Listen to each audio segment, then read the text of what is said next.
perfectly cleaned window is worth nothing. A perfectly optimized Google ad is worth everything. The man dangling 300 feet off a skyline on a worn rope makes less per hour than the woman who answers his phone. This is the ladder from a $500 bucket to a $1.5 million exit, and the trap door under every rung is the same. You start with a squeegee, you end by firing yourself.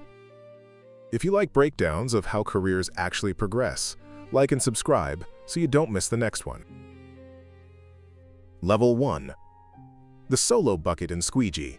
You are 22 and your entire business cost $500. A bucket, a scrubber, a squeegee, a 24-foot ladder strapped to a used sedan. The math on paper looks generous. $40,000 in revenue your first year, maybe $35 net after gas and soap. The math in practice is a storefront route at $5 a pane, knocked door to door at 7 in the morning. You fan the glass, the pull and swivel motion that leaves no streak, and a barber pays you in a wadded 20.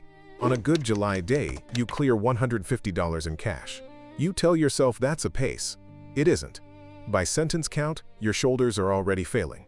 By month 3, your lower back joins them. You learn the jargon because the forums mock anyone who doesn't. Fanning, swivel, scrubber, pole work, route density.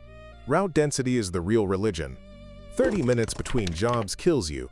6 houses on one cul-de-sac feeds you. Then November arrives. Residential demand drops 50% overnight, and your phone, which rang 4 times a day in August, rings 0 times for 11 days in a row. You sit in the sedan with the heater on and do the arithmetic. 60% of solo operators quit inside their first 12 months, and you understand, suddenly and without drama, why. The freedom was real. The boss was the weather. Level 2 is the only door out, and it costs money you don't have. Level 2. The residential soft wash specialist.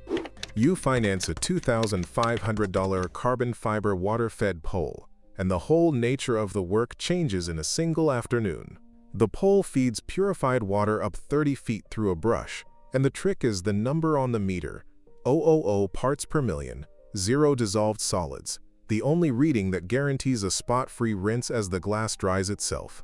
You add a downstream injector to the pressure rig and start mixing sodium hypochlorite cocktails for siding and roofs. A soft wash is not a pressure wash. The chemistry does the work, and the water only carries it. A 2,000 square foot house takes you 4 hours alone, and the invoice reads $600. That's the first time the money feels real. Your revenue doubles to $80,000. You stop charging by the hour and start charging flat rate minimums, because every time you quoted hourly, you punished yourself for getting faster. A woman in a subdivision asks why your quote is $200 higher than the guy with the magnetic truck sign, and you tell her, flatly, that you carry a $2 million liability policy and he does not. She books you on the spot and rebooks you quarterly. That is the lesson of the level. The product is trust, not cleanliness.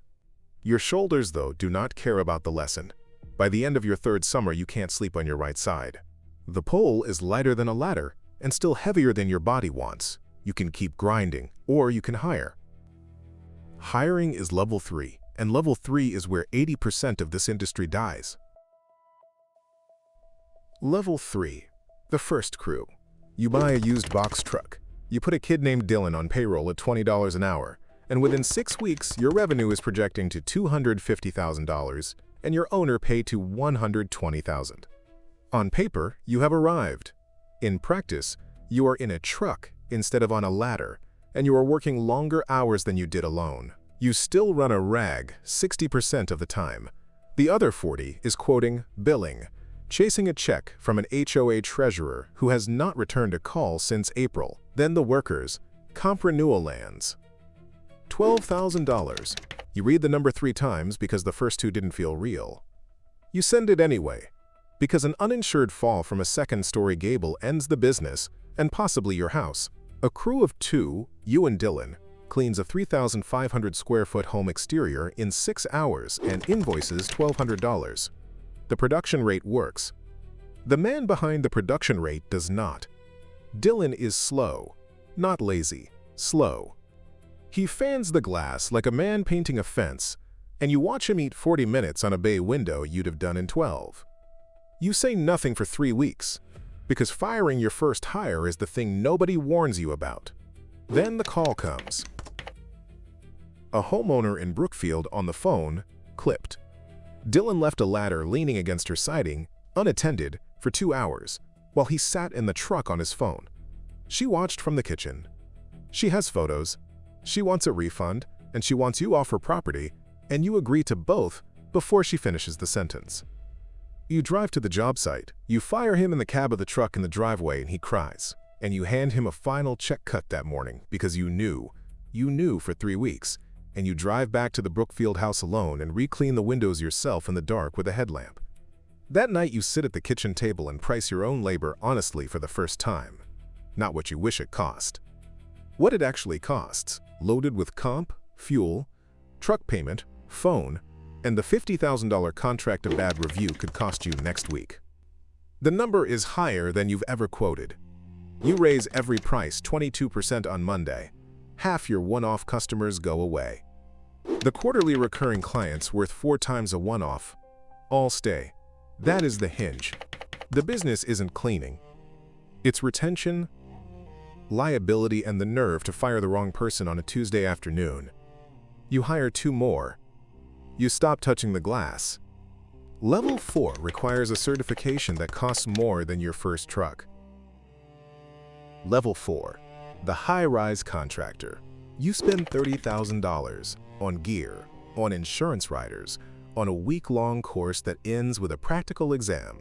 You pass the SPRAT certification on the second try, which puts you in better company than you think.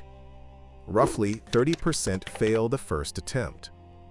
Now you can legally descend a building over 40 feet on a rope descent system. Your first bid is a 5-story HOA complex at $4,500 per clean, 4 times a year. You win it because the incumbent failed an inspection. Revenue climbs to $600,000. Owner pay settles at $200,000. The work is different up there. You rig anchors on a roof at 6 a.m. You check a bosun's chair that has seen 3 summers, and you lower a man named Raul down the west face while the property manager's tenants watch coffee in hand. A real professional speaks altitude, the way a pilot speaks heading 300 feet, and a slip without arrest is fatal in under 4 seconds. You do not think about that number on the roof. You think about it at 2 a.m. every night for the rest of your career. The paperwork is heavier than the rope. OSHA compliance binders, anchor inspection logs, a $2 million per occurrence liability policy that the HOA demands and that your broker renews with a grimace. The residential per hour math is better than the high-rise per hour math. You keep bidding high-rises anyway because an HOA signs for 3 years and a homeowner signs for 1 job. Recession comes for residential first. Then a painter on a neighboring building falls 80 feet and lives, and your phone rings the next morning with 3 inbound bids from property managers who fired their current vendor by noon. Level 5 is the door you walk through when you finally, genuinely put the rope down. Level 5. The fleet operator. 5 trucks, 4 crew leads. A dispatcher named Marisol who runs the route sheet tighter than you ever did. Revenue reads $1.5 million. Your pay lands at $300,000, and you have not personally cleaned a window in 14 months. You spend $10,000 a month on local services ads, and the spend is non-negotiable. The day you cut it in half, the phone cuts in half 30 days later. You know this because you tested it once during a slow February, and it cost you a quarter you will not get back. Your job is now 3 jobs stacked. You recruit, you retain, you fix trucks. The 4th job, the one nobody told you about, is watching your crew leads for the signs. The private phone, the lingering conversation with the property manager, the slightly too casual question about how contracts renew. One of them, Kevin, leaves on a Friday. Monday morning, a $50,000 annual commercial account calls to cancel. Kevin is standing in their lobby with a new magnetic sign on his truck and a quote that undercuts yours by 8%. You do not sue. You tighten the non-solicit in the next employment agreement. You raise crew lead pay 15% that afternoon, and you call the property manager and ask, calmly, what it would take to win them back in 18 months. She tells you. You write it down. Then it's quiet again. The business is no longer a job. It is a machine that occasionally needs a wrench and more often needs a therapist. You are the therapist. Level 6 is not a promotion, it's a transaction. Level 6. The regional mogul. Revenue crosses $3 million. Your pay before equity clears $500,000. You acquire a 2-truck competitor in the next county on a 3-year earnout, and the language you use in the meeting is not the language of a cleaner. It's SDE multiples, covenants, holdbacks. A buyer from a regional roll-up sends an unsigned letter of intent. The number inside is $1.5 million, 2.5 times your seller's discretionary earnings, the standard multiple for a business this clean with books this honest. You read the letter twice. Nothing in the letter is about windows. It is about retention rates, recurring revenue percentages, the average tenure of your crew leads, and whether your name is on the contracts or the company's name is. You spend 6 months moving your name off every contract. The valuation climbs. You sign on as a salaried area director, post-close, for a 2-year earnout. Your first day as an employee of the company you built, you drive past a level 1 kid fanning glass on a storefront at 7 a.m., and you do not stop. Level 7 is what happens after the wire hits. The wire hits on a Tuesday. You stare at the banking app on your phone for a long time. The number is correct. The feeling you were promised is not there. You spent 15 years making yourself obsolete, and the final exam was passing. The salaried general manager who replaced you has never cleaned a window in his life, and he is better at running your company than you were, because he was never the kid on the ladder, and he does not flinch when the workers' comp bill arrives. That is the exit, not a victory, a substitution. The higher you climbed, the less you touched glass, and the less you touched glass, the more you were worth. At level 1, a fall would have broken your ankle. At level 4, a fall broke your insurance premium. At level 6, a fall would have broken a covenant in a loan document you barely read. The danger never went away. It only moved, from your body to your balance sheet to your signature. You spent a career making things spotless. The business itself was never clean. It was cash flow chaos, weather, employee drama, a worn rubber blade held together by a prayer and a roll of electrical tape. And the cleanest window you ever cleaned. That 2,000 square foot house in your second summer, $600, 4 hours, alone. The TDS meter reading 000 is the one you still remember, not the wire. The window. The squeegee is in a box in the garage. You have not touched it in years.